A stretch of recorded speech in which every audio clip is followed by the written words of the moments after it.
Cette vidéo risque d'être censurée sur YouTube parce que je vais utiliser des mots un peu crus. Je vous demande de liker et de partager. Comme ça, ensemble, on va niquer l'algorithme de YouTube. On va encore parler du porno. Il y a une grosse différence entre ce que vous voyez dans le porno et ce qui se passe dans la vraie vie. Le porno, c'est un spectacle, une mise en scène. Donc, il y a le trucage et il y a l'envers du décor. Et puisque nous ne voyons pas l'envers du décor, le porno nous formate l'esprit, nous tous, moi y compris. Et cela nous fait perdre l'essence de notre sexualité. Dans le porno, on nous montre que plus le pénis est long, plus le sexe est meilleur. Non, dans la vraie vie, un pénis de 5 cm est largement suffisant pour donner du plaisir sexuel à une femme.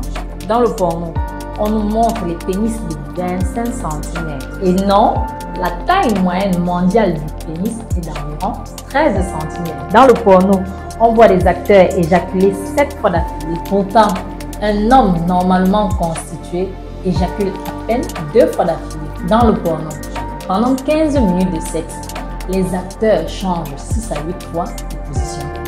Missionnaire, le vrai, Amazon, bourrette et j'en passe. Dans le porno, il n'y a pas de préliminaire ni de lubrification. Les acteurs se rencontrent, ils se saluent. Et 5 secondes plus tard, on attend juste les « Oh yeah, baby, fuck me ». Dans la vraie vie, les préliminaires permettent au vagin de la femme de se lubrifier afin que le sexe soit meilleur. Ce qui est nocif dans le porno est que le porno fait croire aux hommes qu'ils peuvent rencontrer une femme et 5 minutes après, ils peuvent la baiser. Te drague, te câlin, on se rencontre, on baise et on se sépare. Je ne veux même pas parler des litres de sperme que les hommes éjaculent dans les pornos, qui n'est qu'une sombre mise en scène. Les femmes qui, dans le porno, ont des orgasmes extrêmement bruyants. Dans la vraie vie, toutes les femmes ne crient pas comme des furies pendant l'orgasme. Il y a même des femmes silencieuses pendant l'orgasme. Ce n'est pas parce qu'elle n'a pas crié qu'elle n'a pas eu de plaisir. Les lèvres vaginales des femmes ne sont pas aussi présentables que ce qu'il y a dans le porno. Elles ne sont pas épilées comme dans les pornos. Dans le porno, il n'y a que des filles hyper belles, la peau propre et sans boutons. C'est une sélection, c'est un casting. Et ce casting n'est pas représentatif des filles qu'il y a sur Terre. Toutes les filles n'ont pas des vagins fermés et bien roses.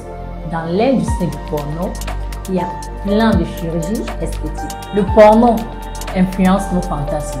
Le porno essaie d'influencer notre façon de concevoir le sexe. Et des fois, il réussit. Le porno ne nous apprend pas le consentement, l'écoute, la délicatesse, la créativité, l'amour de soi et le respect de l'autre. Tout ce que je peux dire, c'est de consommer le porno si vous voulez.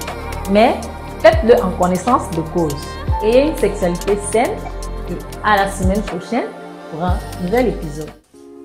Dans le porno, on nous montre que le pénis est long.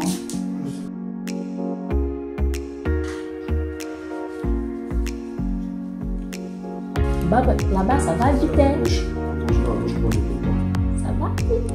Le porno nous formate l'esprit. Sauvage.